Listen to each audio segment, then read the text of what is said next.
Antes de irmos para o último relato, se ainda estiver por aqui, comente o horário que está assistindo. Gosto de saber quem assiste os relatos até o final. Bem, vamos continuar.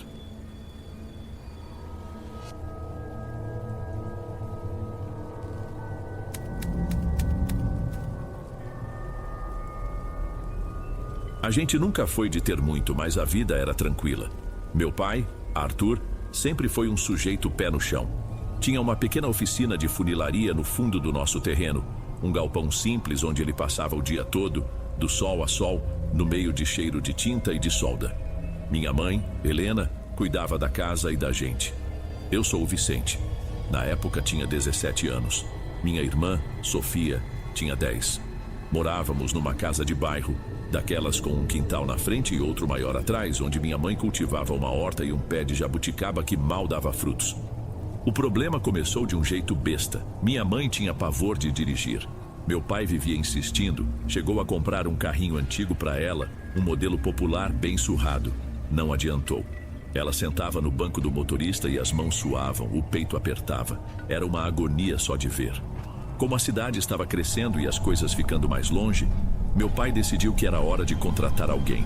Um motorista, um faz-tudo, alguém que pudesse levar minha mãe ao mercado, buscar a Sofia na escola, essas coisas. Foi um conhecido da oficina que indicou o Sérgio. Ele disse que o cara era de confiança, já tinha trabalhado em chácaras por aí, gente direita. Lembro bem do dia que ele apareceu lá em casa. Usava uma calça jeans gasta e uma camisa de botão bem passada. Tinha um rosto sério, mas que se abria num sorriso fácil. Parecia honesto. Meu pai conversou com ele por uns 20 minutos ali no portão mesmo e o contratou. Sérgio começou no dia seguinte e, preciso admitir, era ótimo. Pontual, prestativo, silencioso. Ele não só dirigia, mas fazia de tudo um pouco. Podava a grama, consertava uma torneira que pingava, trocava uma lâmpada queimada. Minha mãe passou a confiar nele de olhos fechados. Meu pai o respeitava porque o serviço era bem feito, sem enrolação. Pouco a pouco ele foi ganhando espaço, já não pedia licença para entrar na cozinha e pegar um copo d'água. Guardava as chaves do carro no chaveiro da família, junto das nossas. Era como se ele já fosse da casa. E foi aí, nessa normalidade toda, que comecei a sentir uma coisa esquisita. Às vezes, eu o pegava parado no corredor, olhando para o nada, como se estivesse escutando alguma coisa que só ele ouvia. Quando ele notava minha presença, abria aquele sorriso de sempre e ia cuidar de alguma tarefa. Não era nada demais, eu sei. Mas era estranho. Um detalhe fora do lugar. A imagem dele como o salvador da pátria ficou mais forte de verdade umas semanas depois. Meu pai chegou em casa para almoçar com o rosto fechado. Uma cara de preocupação que eu conhecia bem. O compressor de ar da oficina, a máquina mais importante dele, tinha parado de funcionar do nada. Era uma máquina antiga, mas nunca tinha dado problema assim. Ele já tinha ligado para um técnico, mas o cara só podia ir no dia seguinte. E um dia parado para o meu pai era um prejuízo enorme. Sérgio, que estava na cozinha tomando um café, ouviu a conversa. Ele esperou meu pai terminar de reclamar, pigarreou e falou baixo, como se não quisesse se intrometer. Seu Arthur, desculpa me meter, mas lá na chácara onde eu trabalhava, o compressor era igual a esse. Uma vez ele deu o mesmo problema. Era só uma pecinha do pressostato, uma coisinha de nada que trava. Meu pai olhou para ele meio cético, mas o desespero era maior. E você sabe arrumar isso? Meu pai perguntou, já se levantando. Acho que sei, sim, senhor, se o senhor me deixar dar uma olhada. Os dois foram para a oficina. Eu fui atrás, curioso. Em menos de meia hora, com uma chave de fenda e um pedaço de arame, Sérgio tinha resolvido. A máquina voltou a funcionar com aquele barulho familiar. Dava para ver o alívio na cara do meu pai. Ele deu um tapinha nas costas de Sérgio e disse que ele tinha salvado o dia. O segundo milagre veio um mês depois e foi com a minha mãe. Ela começou a sentir uma tontura estranha, uma fraqueza que vinha e ia sem aviso. Passava o dia com dor de cabeça, um mal-estar que nenhum remédio da farmácia resolvia. Chegou a ir no postinho, fez exame de sangue e nada. Tudo normal. Mas ela continuava com uma cara péssima, sem cor. Numa tarde, Sérgio a viu sentada na varanda com a mão na testa. Ele se aproximou com cuidado. Dona Helena não parece bem. É aquela tontura de novo? Minha mãe balançou a cabeça, confirmando. Ele estalou a língua pensativo. Sabe, minha avó lá da roça costumava fazer um chá para isso. Uma mistura de ervas, boldo, folha de pitanga e mais umas coisinhas. Tira o mal-estar com a mão. Se a senhora quiser, eu sei onde encontrar as folhas frescas. Posso buscar amanhã cedo. Minha mãe, já sem saber o que fazer, aceitou na hora. No dia seguinte, ele apareceu com um maço de folhas amarradas num barbante. O cheiro era forte, meio amargo. Minha mãe ferveu a água, preparou o chá e tomou. Não sei se foi sugestão ou se o chá era bom mesmo, mas no fim da tarde ela estava outra. A cor tinha voltado ao seu rosto. Naquela noite, durante o jantar, meus pais não falavam de outra coisa. Que sorte eles tinham tido em encontrar alguém como o Sérgio. Um anjo que apareceu para ajudar. Eu só ouvia, quieto. Para mim, a sorte deles estava parecendo muito bem calculada.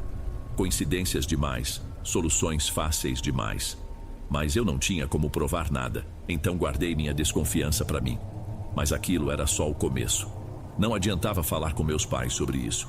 Qualquer coisa que eu tentasse dizer soava como implicância, como coisa de adolescente rebelde. Então eu me calei, mas meus olhos ficaram abertos. Passei a observar o Sérgio, não de um jeito óbvio, claro. Eu só prestava mais atenção, nos gestos, nas palavras que ele escolhia, no jeito como ele olhava para as coisas dentro da nossa casa. E as coisas começaram a subir. Coisas pequenas, sem valor em dinheiro, mas com valor pra gente.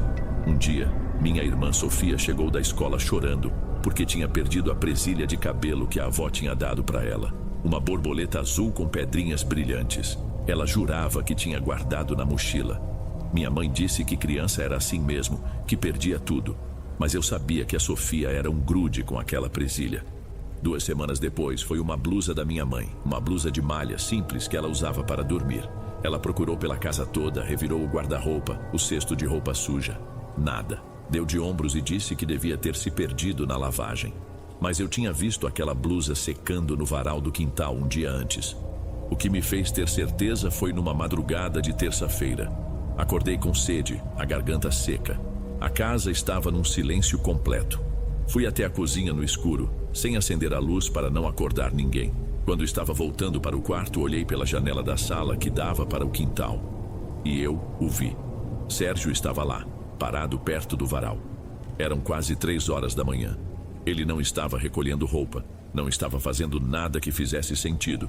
Ele estava simplesmente parado, segurando a camisa do meu pijama, uma que eu tinha usado no dia anterior e que minha mãe tinha lavado. Ele a segurava perto do rosto, como se estivesse sentindo o cheiro do tecido. Depois de um longo minuto, ele a pendurou de volta no varal com um cuidado estranho e se virou, caminhando devagar para a edícula nos fundos, onde meu pai tinha arrumado um quartinho para ele ficar quando precisasse. Senti uma coisa estranha. Não era bem medo, era a certeza de que algo estava muito errado. Aquilo não era normal. No café da manhã, eu não aguentei. Esperei Sérgio sair com o carro para levar a Sofia e despejei tudo. Mãe, pai, eu vi o Sérgio no quintal ontem de madrugada. Ele estava mexendo na minha roupa no varal. Minha mãe largou a xícara na mesa com um barulho seco. Vicente, pelo amor de Deus, de novo essa história. O rapaz deve ter visto que o tempo estava virando e foi prender melhor a roupa. Você sabe como ele é cuidadoso. Às 3 da manhã, eu insisti, a voz já subindo de tom. Ele estava cheirando minha camisa. Meu pai me cortou, o olhar duro, sem paciência.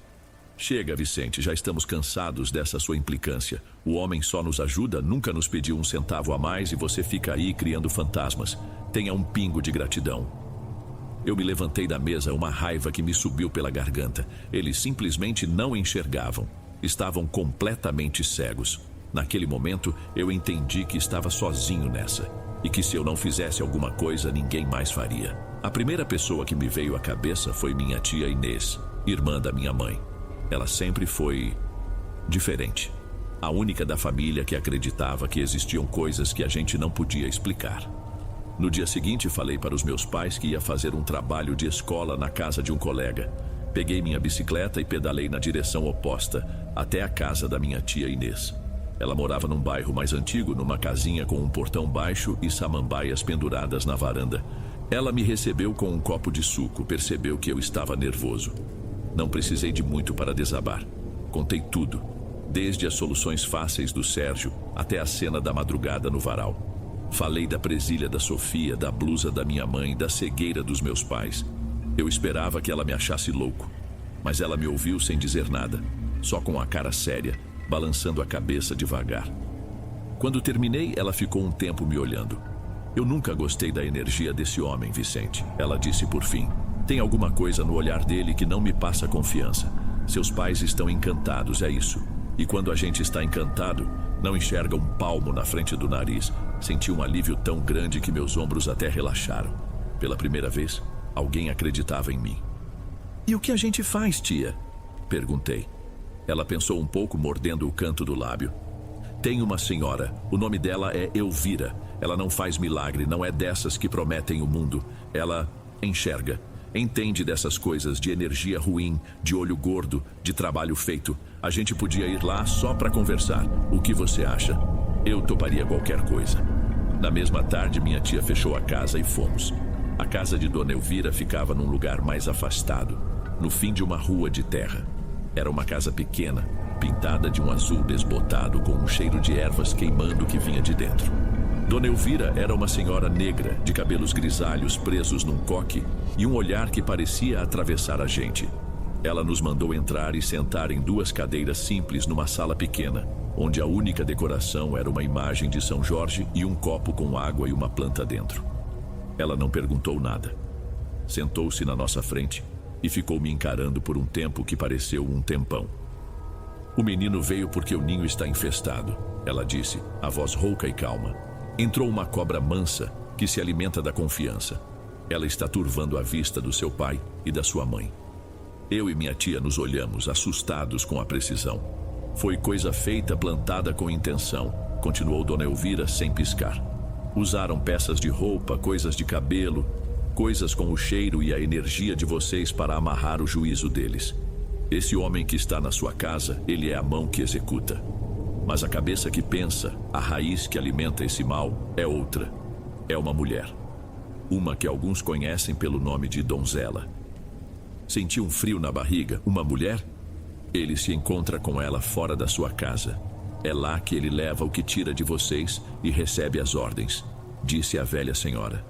Se quer ter uma prova para abrir os olhos dos seus pais, você precisa descobrir onde essa troca acontece.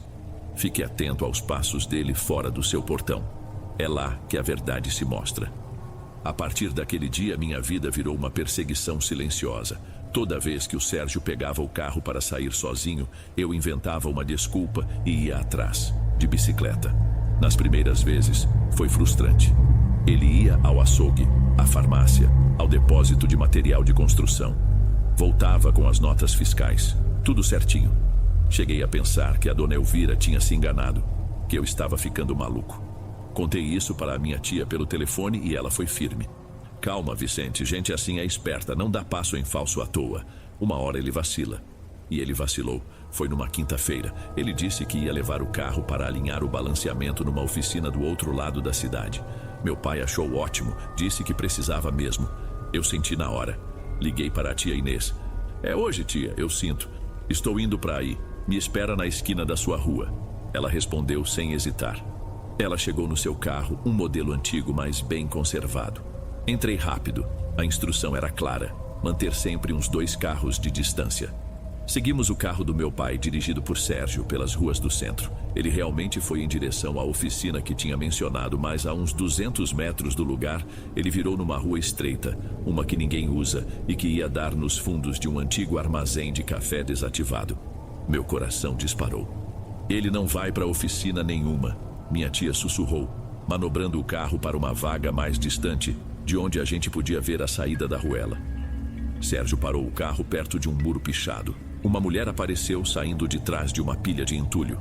Não era velha, nem tinha uma aparência assustadora.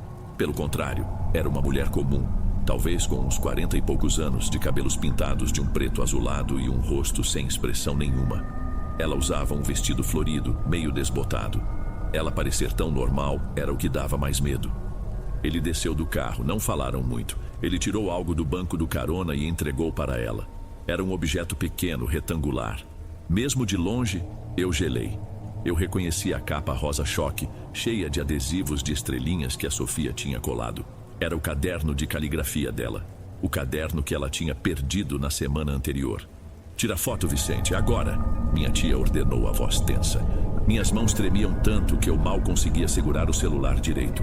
Abri a câmera, dei o zoom máximo que pude. A imagem ficou granulada, horrível, mas era nítida o suficiente. Consegui tirar 3 fotos. O momento da entrega.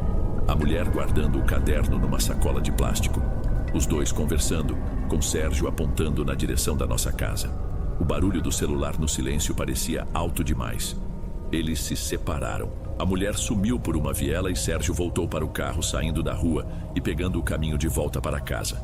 Esperamos uns 5 minutos, em silêncio absoluto, só ouvindo nossa própria respiração. Eu olhava para a tela do celular, para aquelas fotos borradas. Não era mais uma suspeita, era uma prova. Uma prova nojenta e aterrorizante do que estava acontecendo bem debaixo do teto da minha casa. Dona Elvira tinha nos dito que se tivéssemos a prova, ela saberia onde encontrar o ninho da cobra, e agora nós tínhamos. Não pensamos 2 vezes.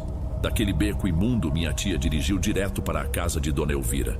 O sol da tarde já estava baixo, deixando tudo com uma cor laranja estranha. Mostrei o celular para a senhora com o dedo trêmulo sobre as fotos.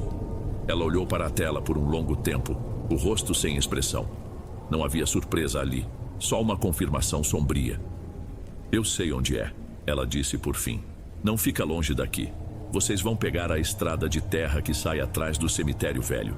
Sigam por uns 2 quilômetros. Vão ver um córrego de água escura quase parada. Do outro lado da ponte de madeira tem uma casa pequena, de bloco sem reboco, com um portão de arame farpado. A grama está alta, quase cobrindo a entrada. É lá. Ela nos entregou um saquinho de pano com algo dentro. Sal grosso e um dente de alho. Deixem no bolso, não toquem em nada com as mãos. Não comam e não bebam nada por perto. Entrem, vejam o que precisam ver e saiam. O mal de um lugar desses gruda na pele. Agradecemos e saímos. O caminho era exatamente como ela descreveu. A estradinha de terra era esburacada. O carro da minha tia balançava tanto que eu precisava me segurar. O cheiro de mato úmido e mofo entrava pelas janelas. Encontramos a ponte, o córrego fétido e logo depois a casa. Era um lugar esquecido, com uma energia pesada, opressiva. Parecia que o ar era mais denso ali. O portão estava amarrado com um pedaço de arame enferrujado. Minha tia desfez o nó com cuidado e entramos. A porta da frente estava trancada, mas a dos fundos, na cozinha, estava apenas encostada. Um empurrão foi o suficiente. O cheiro lá dentro era sufocante, uma mistura de umidade, poeira velha e cera de vela rançosa. A cozinha era imunda, com louça suja e restos de comida na pia. A sala tinha só um sofá rasgado e uma mesinha. Foi no único quarto da casa que encontramos o que procurávamos. Não era um cômodo de dormir, era um tipo de altar doentio. Numa mesa no canto, coberta com um pano preto manchado, estava o altar. E no centro dele, o foco de tudo, minha família. Havia uma foto dos meus pais do dia do casamento deles, mas o rosto da minha mãe estava riscado com algo vermelho. Ao lado, a presilha de borboleta da Sofia estava espetada numa vela preta, derretida pela metade. Vi um pedaço da blusa da minha mãe e a minha própria camisa do pijama, dobradas de um jeito estranho. Mas o pior era o que estava no meio. Uma foto 3x4 da Sofia, daquelas de escola, estava colada na cabeça de uma boneca de pano, sem rosto.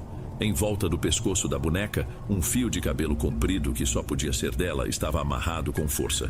E aberto na frente de tudo, o caderno de caligrafia.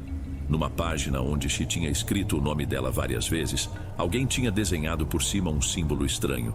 Um tipo de espiral com um olho no meio. Senti uma ânsia de vômito. Uma vontade de quebrar tudo, de botar fogo naquela casa imunda subiu pela minha garganta. Eu dei um passo à frente, mas minha tia segurou meu braço com força. Não, ela disse, a voz um fio. Não toca. Tira as fotos, Vicente. Tira foto de tudo. Com as mãos suando, tirei o celular do bolso. Fotografei cada detalhe nojento daquela mesa. O rosto riscado da minha mãe, a boneca com a foto da minha irmã, o caderno. Cada foto era uma facada. Saímos dali quase correndo. Entramos no carro e minha tia acelerou pela estrada de terra, levantando uma nuvem de poeira. Só quando chegamos no asfalto foi que ela parou no acostamento. Nenhum de nós conseguia falar. A gente só ficava olhando para a estrada com aquelas imagens na cabeça. Agora não tinha mais como duvidar. A gente tinha o veneno e a prova. Chegamos em casa e meus pais estavam na sala vendo televisão. O som da novela preenchia o ambiente com uma normalidade que parecia errada. Minha tia pediu que desligassem a TV. A seriedade na voz dela foi o suficiente para o meu pai obedecer sem questionar. Sentamos todos no sofá. O silêncio era pesado. Helena, Arthur. Minha tia começou com a voz calma, mas firme. O que o Vicente vem falando não é implicância. A gente descobriu uma coisa muito séria. Eu passei o celular para a mão da minha mãe. A primeira foto que apareceu foi a do altar, a visão geral. Ela franziu a testa sem entender. O que é isso? Macumba. Meu pai resmungou com desdém. Passei para a foto seguinte. Um close na presilha da Sofia espetada na vela. Minha mãe levou a mão à boca. Depois, a foto dos meus pais, com o rosto dela riscado. O queixo do meu pai tremeu. Por último, a imagem que selou tudo. A boneca de pano, com a foto 3x4 da Sofia no lugar do rosto. Minha mãe soltou um soluço baixo, um som rasgado de pura dor. Ela largou o celular no sofá como se queimasse. Foi ali que o encanto quebrou. O rosto dela se desfez em lágrimas silenciosas. Meu pai pegou o aparelho. Ele olhou cada foto uma por uma. O rosto dele ficou duro, sem nenhuma expressão. Vi o homem prático que só acreditava no que podia tocar e consertar. Ser forçado a encarar algo que não tinha ferramenta no mundo que pudesse arrumar. Ele não disse nada, apenas se levantou e ficou parado no meio da sala esperando. Meia hora depois, ouvimos o barulho do carro parando em frente. Sérgio entrou pela porta da cozinha, assobiando baixo como sempre fazia. Seu Arthur, tudo certo com o Alim? Ele parou de falar ao ver nossos rostos. Meu pai caminhou até ele e virou a tela do celular na sua direção. Explica isso, meu pai ordenou a voz baixa e perigosa. Sérgio olhou para as fotos. O sorriso amigável, a expressão prestativa, tudo desapareceu. O rosto dele ficou liso, vazio. Não havia surpresa, nem medo. Havia apenas nada. Um vácuo. Ele nos olhou, um por um, e seu olhar parou em mim por um segundo a mais. Um canto de sua boca se ergueu num esboço de sorriso, algo que era pura zombaria. Vocês são uns tolos, ele disse com a voz completamente diferente e sem emoção. Dito isso, ele se virou e saiu da nossa casa. A gente nunca mais o viu. Sem gritos, sem confissão, sem briga. Ele simplesmente sumiu, deixando um silêncio horrível para trás. Naquela mesma noite, minha tia trouxe Dona Elvira. A senhora andou por cada cômodo da casa com um turíbulo, soltando uma fumaça densa e cheirosa de ervas que ardia nos olhos. Ela rezou em voz baixa palavras que eu não entendia, jogou um líquido com sal grosso nos cantos das paredes. O ambiente pareceu ficar mais leve, mas a mancha continuava na nossa memória. 2 dias depois, meu pai reuniu a família na mesa da cozinha. Não dá mais, ele disse, o olhar cansado. Eu não consigo mais dormir debaixo desse teto. A gente vai embora. Vende tudo. O que não der para vender, a gente deixa para trás. Vamos recomeçar em outro lugar, longe daqui, onde ninguém nos conheça. A decisão trouxe um alívio estranho, uma falsa sensação de liberdade. Começamos a encaixotar nossa vida, a nos desfazer das coisas. Em cada caixa fechada, parecia que estávamos selando um pedaço daquele pesadelo, na esperança ingênua de que o mal pertencesse às paredes daquela casa e que poderíamos simplesmente deixá-lo para trás. Nós nos mudamos para uma cidade a umas 4 horas de distância, um lugar onde o nosso sobrenome não significava nada. A casa era menor, alugada, mas parecia um palácio. Meu pai montou uma oficina improvisada na garagem, fazendo pequenos concertos. Minha mãe começou a fazer crochê para vender numa feirinha de artesanato. Pela primeira vez em muito tempo, eu a vi sorrir de verdade. Sofia se adaptou rápido à nova escola. Por uns 3 meses vivemos uma paz que a gente sabia que podia acabar a qualquer momento. A gente não falava sobre o que tinha acontecido. Era um acordo silencioso. O nome Sérgio nunca era mencionado. As noites voltaram a ser silenciosas e o sono mais tranquilo. Começamos a acreditar de verdade que tínhamos conseguido, que tínhamos deixado o pesadelo para trás, trancado naquela casa que foi vendida por uma mixaria. Fomos ingênuos. A gente achava que o mal tinha um endereço. A paz acabou numa manhã de sábado. Minha mãe estava trocando a roupa de cama do quarto da Sofia. Eu estava na sala, tentando consertar um fone de ouvido e ouvi um som estranho. Não foi um grito.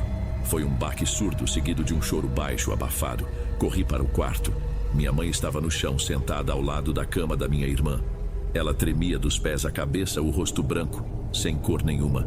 Na sua mão aberta, havia um objeto minúsculo, enrolado numa linha de costura vermelha. Meu pai chegou logo atrás de mim. Ele se ajoelhou ao lado dela.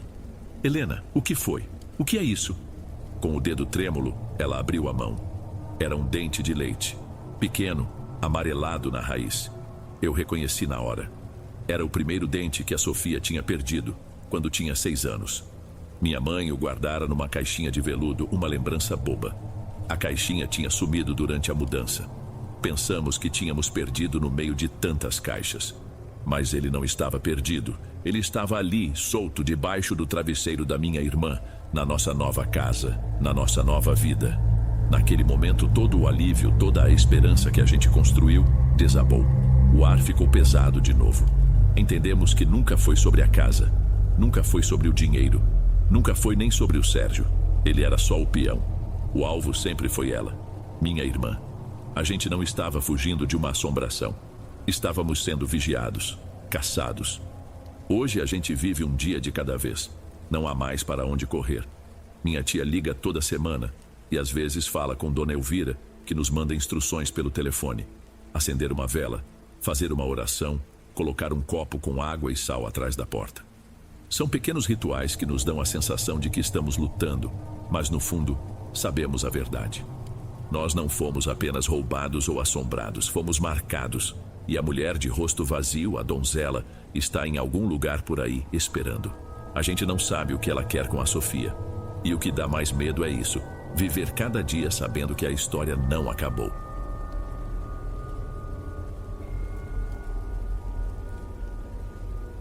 Ei pessoal, obrigado por ouvirem. Clique no sininho de notificações para ser alertado de todas as futuras narrações.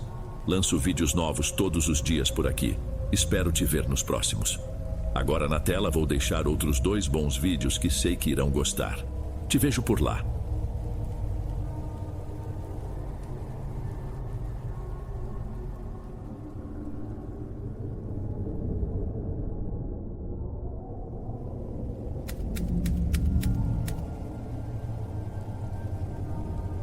Boa noite, Dom. Eu me chamo Thaís, e por mais que tente não soar dramática, preciso dizer que nunca fui amiga da madrugada.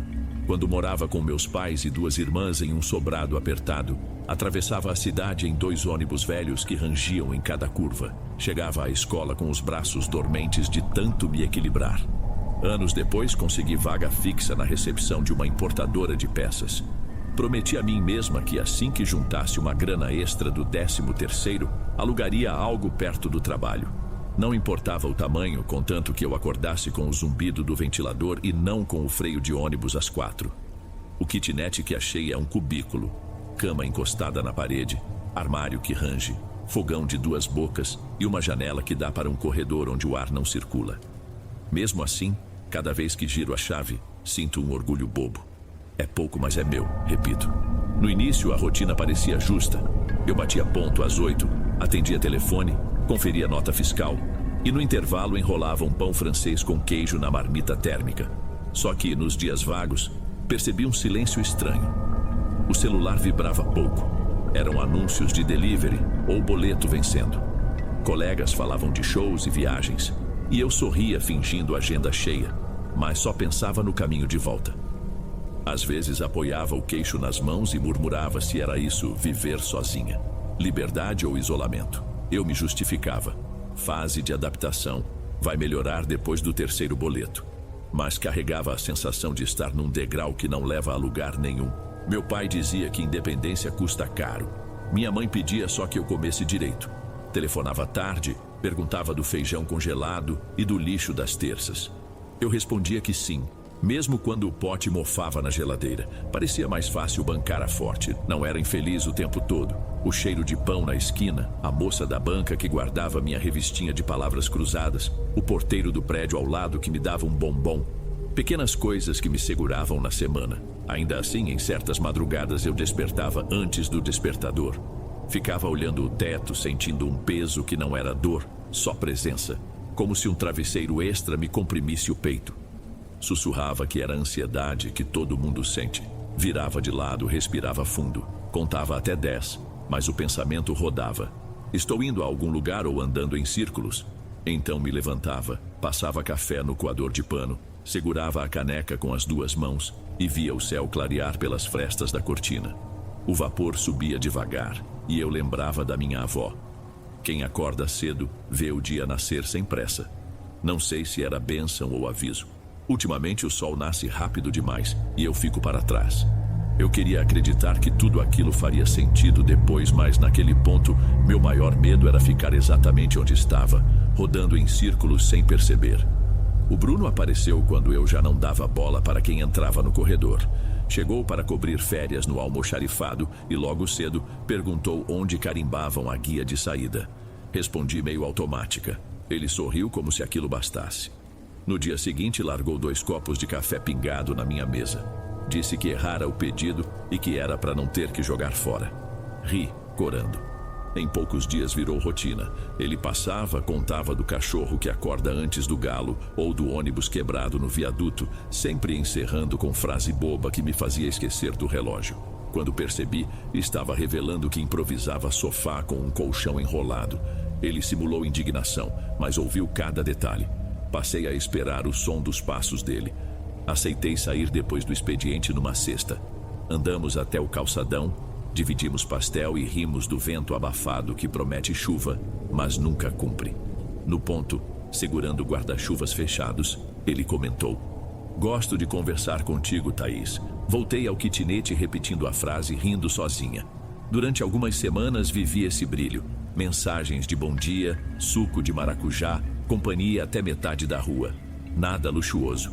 Bastava estar ali para quebrar o silêncio que pesava. Então tudo afrouxou. Primeiro atrasos nas respostas, depois sumiços no intervalo. Ele nem passava na recepção. Quando puxava assunto, os olhos dele escapavam como quem procura saída de emergência. Eu repetia para mim mesma que ele só estava atolado, mas meu estômago adivinhava o contrário. Uma noite perguntei se me esperaria, já era tarde. Veio visto e nada. Voltei abraçando a bolsa. No corredor pensei ter ouvido passos logo atrás. Girei, vazio. Dormi mal, acordei ensopada de suor. No celular, nenhuma notificação. O padrão se firmou. Distância dele, autoculpa minha. Colegas diziam que ele andava estranho. Às vezes chorava no chuveiro, às vezes segurava tudo até sentir os olhos queimar no ônibus. Vergonha me calou. Temi ouvir o óbvio. Me apeguei rápido. Fui guardando tudo sem espaço para mais nada. Numa madrugada sentei com o celular e digitei: "Por que alguém some do nada?" Caí em vídeos de tarô, simpatias, promessas de "traz de volta em 7 dias." Fechei a aba, mas voltei minutos depois. Entre links apareceu o site de Walter, terapeuta energético. Comentários falavam em leveza, em fechar ciclo tóxico. Copiei o número, deletei, salvei de novo. O cursor piscava, digitei: "Boa noite, preciso de orientação", mas não enviei. Fiquei encarando as palavras como quem encara um penhasco. Apaguei, respirei, contei as telhas do prédio vizinho e, num impulso, apertei enviar. Assim que a mensagem foi, meu coração acelerou. Pensei em apagar tudo, bloquear o contato, desinstalar o aplicativo, qualquer coisa que evitasse a resposta. Só que ele apareceu em azul segundos depois, como se estivesse do outro lado da tela aguardando alguém tropeçar na própria carência. Senti alívio e medo na mesma proporção, como quem abre a porta e descobre um quarto sem luz nem chão visível. Marquei a consulta para a quarta-feira seguinte. Saí do trabalho ainda com um crachá no bolso e me deixei guiar pelo GPS até um bairro de ruas estreitas, cheio de quitandas fechando as portas metálicas. O ônibus balançava tanto que eu lia as mensagens 2 vezes. Walter respondia sempre com pontuação perfeita, como se tivesse todo o tempo do mundo. Desci diante de uma casa geminada, fachada creme, portão de lambris brancos recém-pintados. Uma planta de guiné empurrava folhas por entre as grades. Toquei a campainha. O trinco fez um estalo seco e Walter apareceu sorrindo, camisa de manga curta e um colar simples de madeira. "Thaís, fica à vontade." Por dentro, a casa parecia mais comprida que por fora. Piso de cerâmica fosca, corredor iluminado por lâmpadas amarelas. O cheiro mesclava incenso barato e café requentado. Ele me entregou uma caneca morna. "Mate com hortelã, ajuda a acalmar", disse, mexendo o líquido com uma colherinha. Eu bebi por educação, tentando esconder o tremor nos dedos. Ele apontou para uma sala ao lado. O ambiente era quase vazio. Tapete grosso, algumas almofadas, uma mesa baixa coberta por toalha bordô. Em cima, um baralho gasto e um ovo marrom apoiado num pires. Sentei-me de pernas cruzadas. Walter apagou a luz principal. Só um abajur de canto restou, lançando sombra suave nas paredes. Não preciso que me conte nada, o campo fala primeiro, comentou embaralhando as cartas num ritmo tão calmo que cada virada de papel parecia um relógio lento. Ele abriu 3 cartas, estudou as imagens e, quando ergueu os olhos, segurou minha mão sem pedir licença. Seus dedos eram frios e surpreendentemente firmes. Alguém saiu da sua vida levando pedaços de você. A dor virou rachadura. Se não fechar logo, tudo entra. Engoli seco. Pensei em Bruno, mas fingi neutralidade. Walter pressionou o polegar no centro da minha palma como quem testa massa de pão. Você carrega algo diferente, não é defeito, é ponto de luz, só precisa limpar o entorno. Senti vontade de rir e de chorar ao mesmo tempo. Ele colocou minha mão sobre o ovo no pires, depois pegou um ramo de arruda e começou a passá-lo dos ombros até os tornozelos, cantando palavras que eu não entendia, baixinho, quase sopro. O aroma verde se misturou ao incenso. O ar ficou pesado como sala trancada em verão úmido. Nos primeiros minutos tentei entender o que eu sentia. Formigamento na nuca, leve tontura, um zumbido atrás dos ouvidos. Depois abandonei a contagem. Cada respiração parecia custar dobrado. As bordas do tapete ficaram borradas como se água tomasse conta da visão. Walter pediu que eu deitasse. O tecido áspero arranhou meus braços quando me estendi. Ele colocou o ramo sobre meu peito, encostou o ovo na minha testa e tocou um pequeno sino de bronze. O som vibrou dentro do crânio, ampliado, grave, embora o objeto parecesse minúsculo. Perdi noção de tempo. Tenho memória de tentar falar algo. Talvez, está tudo bem, mas as palavras não saíram. Apaguei. Acordei com o barulho distante de um motor lá fora. Estava num sofá que não lembrava ter visto. A luminária indicava quase 11 da noite. Walter, sentado no chão, movia pequenas pedras sobre um espelho. Foi intenso, mas necessário, disse sem olhar para mim. Nem todo mundo aguenta na primeira vez. Tentei levantar. As pernas pareciam preenchidas com areia úmida. Ele ofereceu mais mate, afirmando que o corpo gasta energia para expulsar impurezas. Perguntei as horas. Respondeu sem pressa, como se nada corresse. Ainda quarta, peguei a bolsa, agradeci e saí. O portão rangeu baixo e o ar frio da rua bateu nos meus braços suados. No ponto de ônibus, conferi o celular. 23 chamadas perdidas da minha mãe, nenhuma de Bruno. Respirei fundo, prometendo ligar quando a cabeça clareasse. No trajeto, encostei a testa no vidro. A vibração do veículo ecoava no mesmo tom do sino. Por um instante achei que ele repicava outra vez, mas era o freio do ônibus. Mesmo assim, minhas mãos tremeram até chegar em casa. Cheguei em casa passada da meia-noite, mas a sensação era de meio-dia em dia abafado. O quarto parecia luminoso demais, embora a lâmpada estivesse apagada. Joguei a bolsa no chão e notei a quina do armário fora de lugar, como se alguém o tivesse empurrado poucos centímetros. Franzi a testa. Poderia ter esbarrado nele pela manhã, mas não lembrava. Liguei o ventilador, esfreguei os olhos e a cena voltou ao normal. Talvez eu mesma estivesse torta. Ao deitar, o travesseiro cheirava a arruda, mas eu não havia levado o ramo. Virei para o lado, tentando ignorar o cheiro verde úmido que grudava na narina. Contei os passos mentais do corredor do trabalho, técnica que usava para dormir, só que parei no 8º passo. Um estalo de madeira veio do guarda-roupa. Esperei outro som para confirmar se era imaginação. Nada. Revirei-me, rindo sem graça do susto bobo, até sentir o corpo pesar. A dormência começou nos pés, subiu pelos joelhos e atolou no peito. Abri os olhos, ou achei que abri, e o quarto estava igual, exceto pela porta do armário agora escancarada. Dentro, pendurados, meus casacos balançavam levemente. Tentei mexer um dedo, qualquer músculo, mas era como se eu fosse puro cimento fresco. A luz do corredor do prédio, filtrada pela persiana, desenhava uma silhueta escura atrás das roupas. Algo ereto, cabeça baixa, mãos compridas passando a mão nos cabides. Não via seu rosto, só o movimento lento dos dedos ossudos examinando peça por peça, como quem procura algo íntimo. Quis virar a cara, porém o pescoço recusou. Senti formigamento quente atrás dos olhos, a respiração curta, quase engolida. Num segundo a figura desapareceu. As portas bateram sozinhas e eu despertei arfando, totalmente molhada de suor. Levei alguns minutos para criar coragem de levantar e abrir o armário. Tudo em ordem, mas o casaco vinho estava no chão, botão arrancado. Guardei de volta, murmurei que talvez tivesse caído antes e voltei à cama com o coração latejando nos ouvidos. Na manhã seguinte me arrastei para o trabalho. O monitor emitia um reflexo azulado que me embrulhava o estômago. Separei protocolos, mas quando conferi carimbo percebi que faltava a folha principal. Vasculhei as gavetas, nada. Tive certeza de tê-la carimbado, porém havia um vazio de 3 minutos na memória, como se alguém roubasse pequenos trechos do meu dia. Inventei ao chefe que a impressora engolira o documento e reimprimi. Enquanto isso, um zunido fino se fixou no fundo da cabeça, lembrando a última nota do sino. À noite, sentada na beira da cama, passei a mão pelo azulejo descascado perto da tomada. Havia uma rachadura delicada que não existia antes. Parecia um fio de cabelo preso na parede. Tracei o desenho com a unha. A lasca soltou e caiu como casca de ovo. Engoli um palavrão e tirei foto para mandar ao síndico, mas a tela se apagou antes de eu clicar em enviar.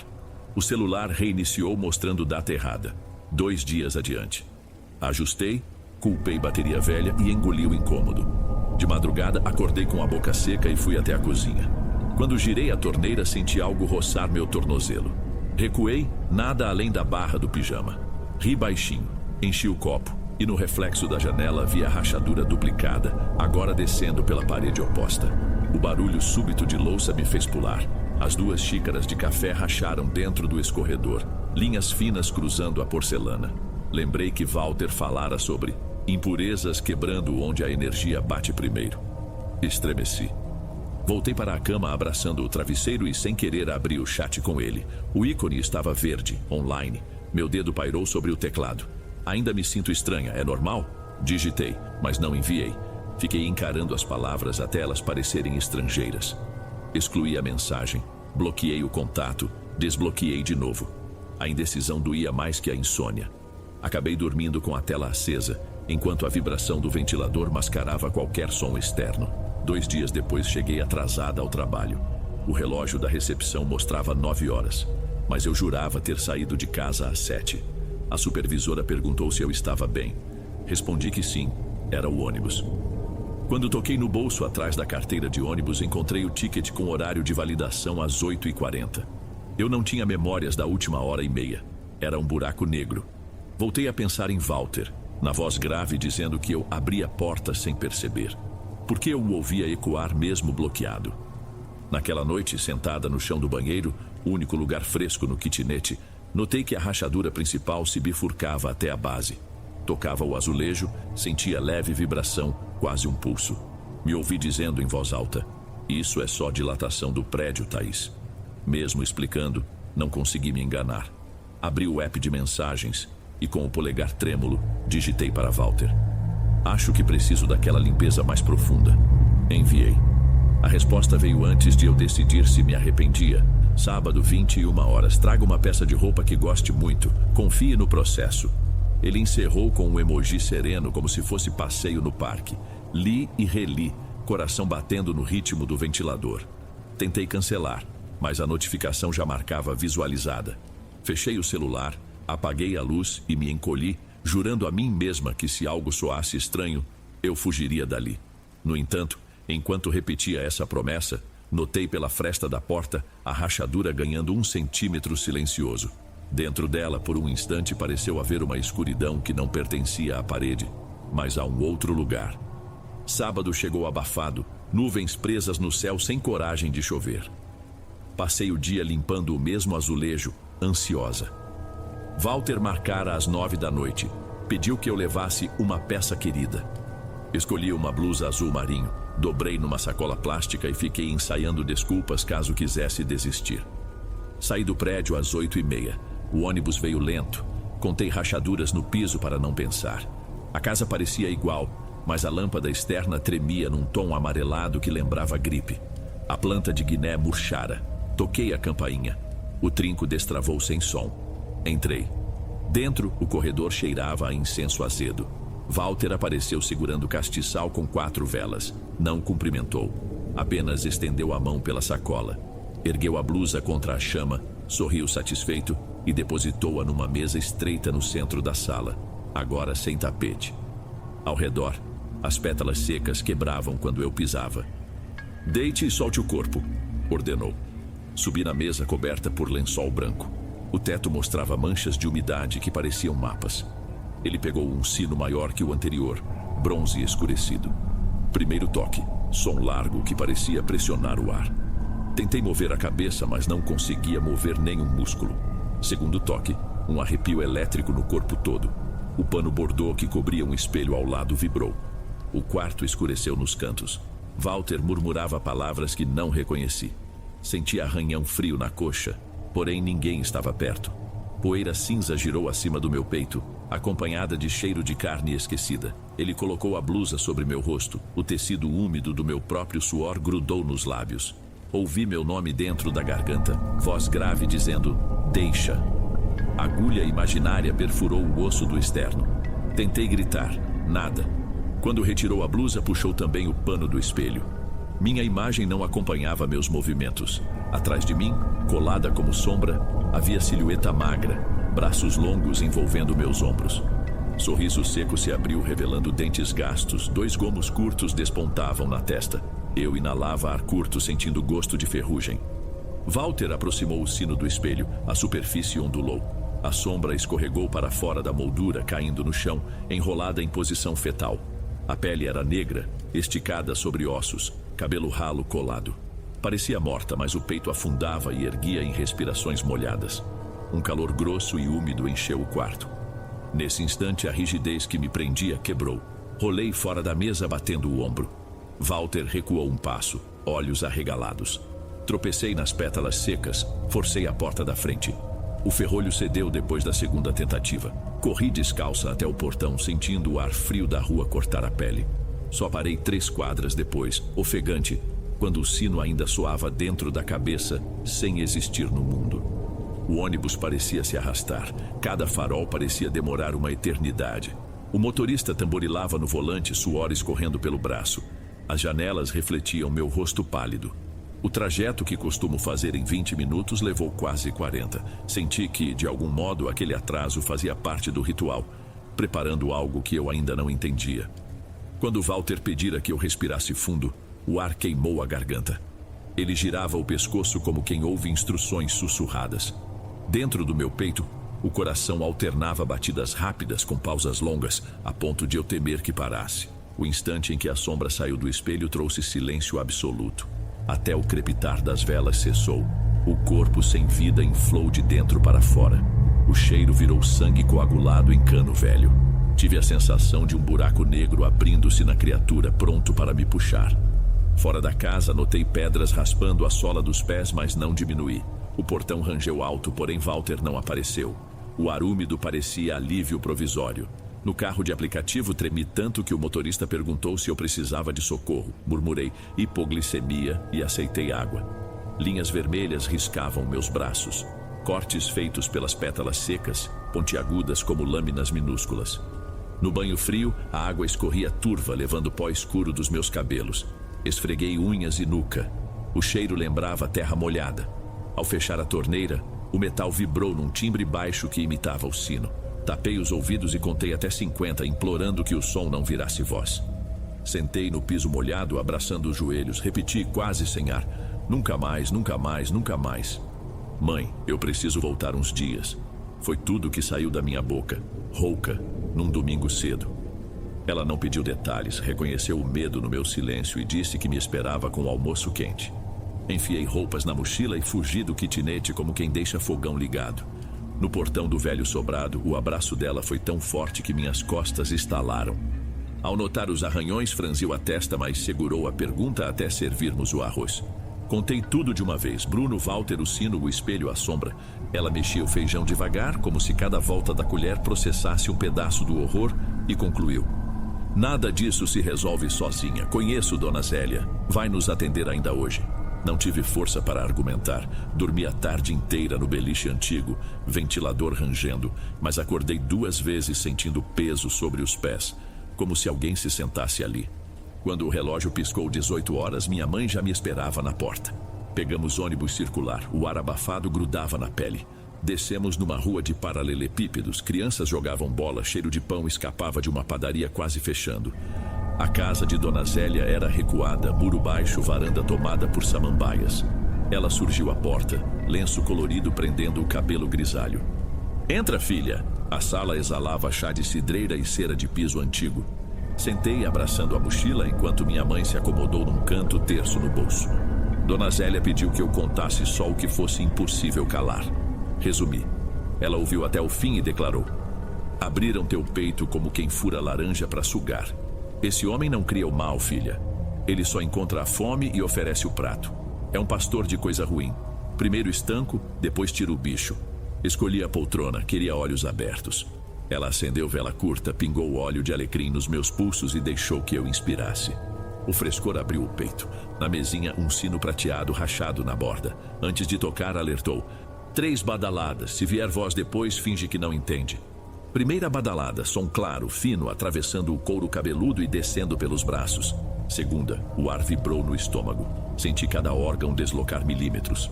Terceira, peso morno nos ombros. E meus olhos fecharam sem ordem. Na escuridão surgiu a imagem da minha mãe, ajoelhada, chorando como na noite do abraço, mas o rosto derretia em placas acinzentadas. Ela enterrava unhas na minha mão. A dor era absoluta. Quis gritar, mas lembrei. Truque, repeti mentalmente. Não é real. A figura tremeu como TV fora de canal e virou fumaça grossa. Senti um gosto de metal na boca.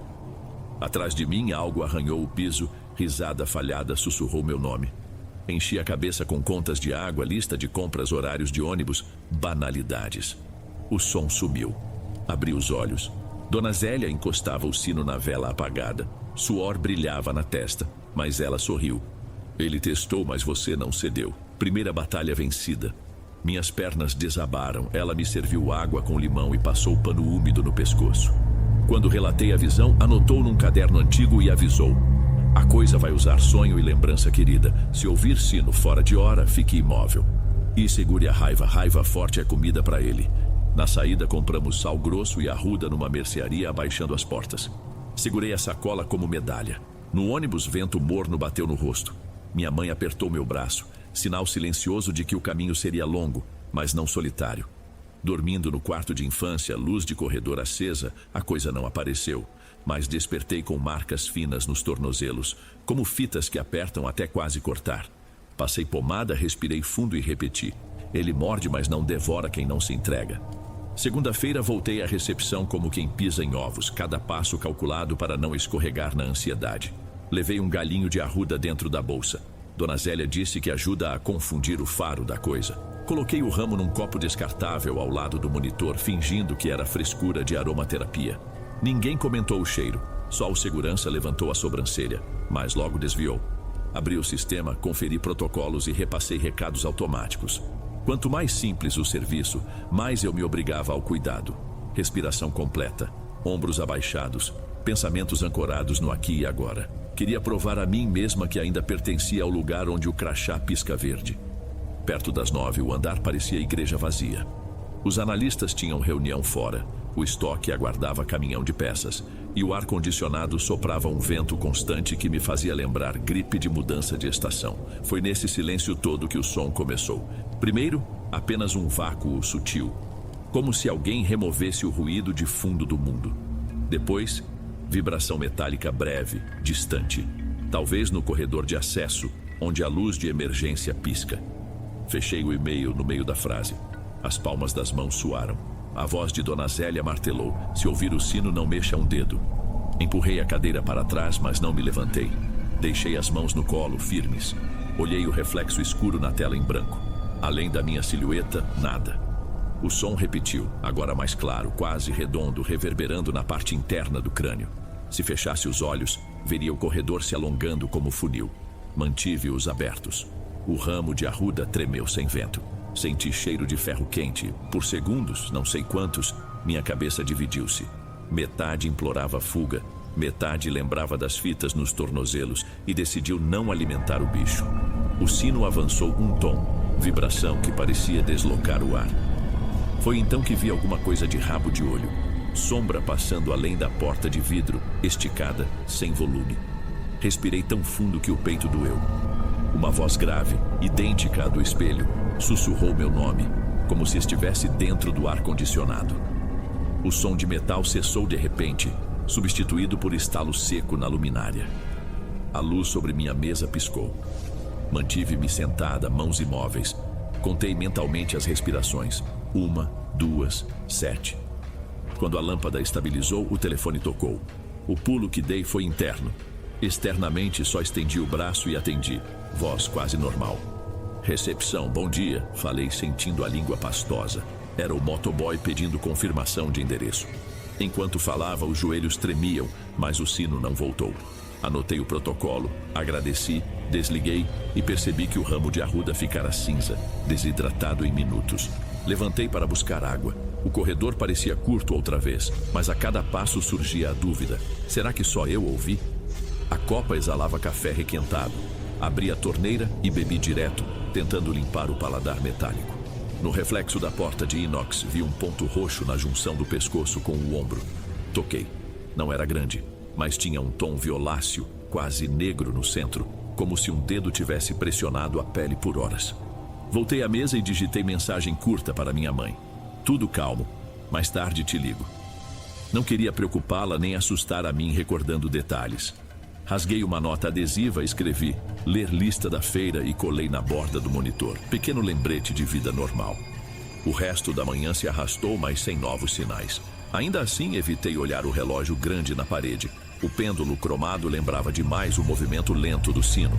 Às 17 em ponto, desliguei o computador, joguei o ramo murcho no lixo reciclável e saí sem conversar com ninguém. Na rua, o barulho de buzinas me pareceu música. Entrei no ônibus cheio e agradeci mentalmente pelos cotovelos alheios me prensando. Prova de mundo sólido. Com a testa no vidro, pensei na sombra que, de algum modo, atravessara paredes até me encontrar. E apesar do pavor, uma pontinha de triunfo acendeu. Ela esperava a reação. Não ganhou. Ao chegar ao sobrado, minha mãe folheava caderno de receitas, fingindo que não estava apreensiva. Abracei-a pelo ombro, servi 2 copos de suco e confessei, meio rindo, meio chorando.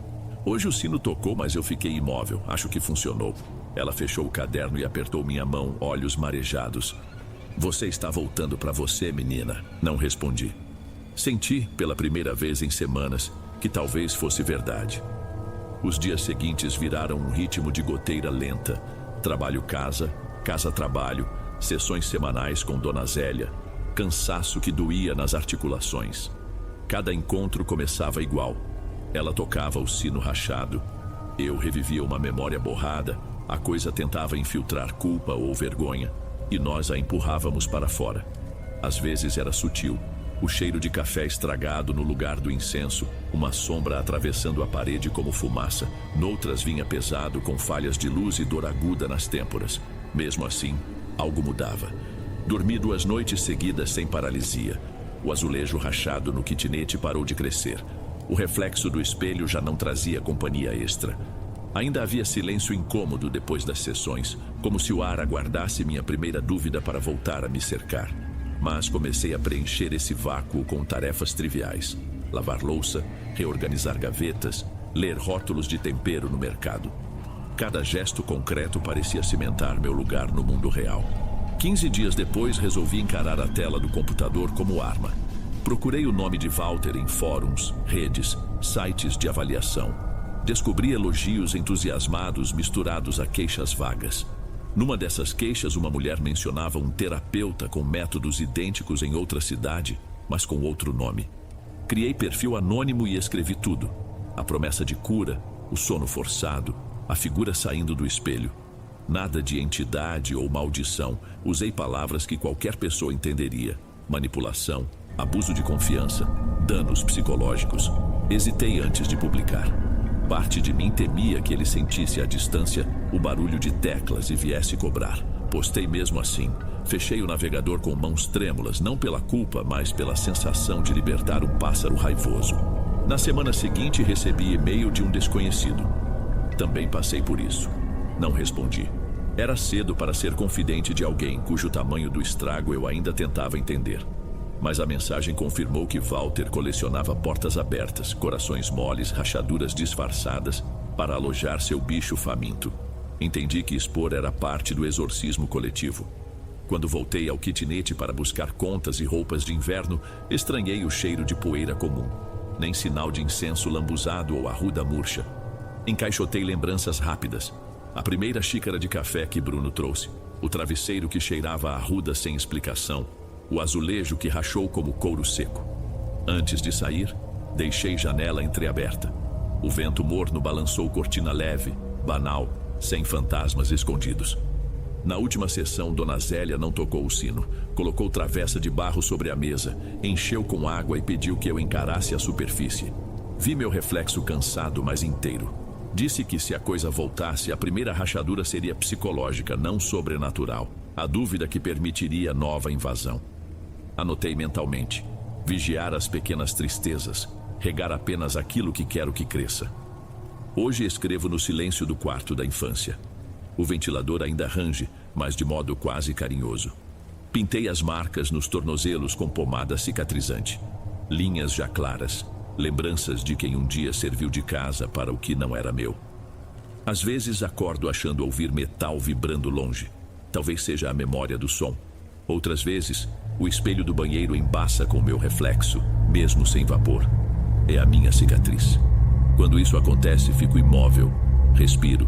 4 tempos para dentro, 4 para fora. E o mundo continua no lugar. Sinto raiva quando lembro de Walter, mas não deixo fermentar. Transformo em cuidado. Braço estendido a gente que insiste em achar que dor de amor exige magia. Quero gritar para quem passa. Não aceite explicação fácil. Solidão não se cura com promessas de espelho. O que me aconteceu começa com carência e termina em feridos invisíveis. Se eu tiver aprendido algo, é isto. Nem toda porta precisa ser aberta. Não sei se um dia voltarei ao kitnet. Talvez. Mas hoje, quando penso na rachadura, não sinto mais medo. Sinto o calo que se formou onde a ferida fechou. Fico por aqui, onde minha mãe bate o feijão com colher de pau e a vida tem cheiro de alho refogado. Ainda não decidi o amanhã, mas enquanto escrevo percebo que o bicho perdeu o endereço. E isso basta para hoje.